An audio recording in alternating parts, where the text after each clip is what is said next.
I don't know what's going on. We're assigned this slip in the left, the blue boat, and then this big white boat's coming in.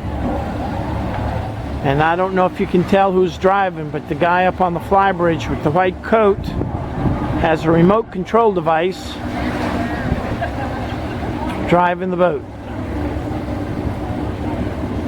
He's got his starboard fenders way down low. And he's got a piling between the white boat and the blue boat to left.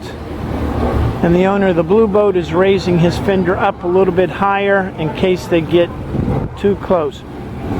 Raise it up to the rub rail like the lock.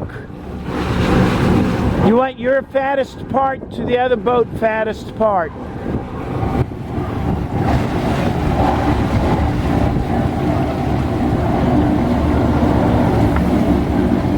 Easy as pie. All it takes is practice.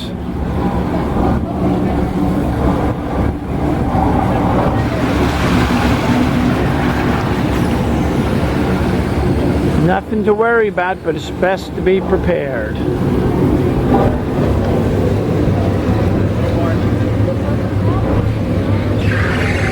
Sweet, sweet, sweet. So he's putting out a spring to keep him from going back any further.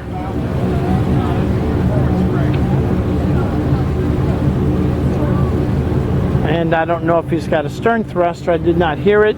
I don't know if he's got pod drives. Sure, go ahead.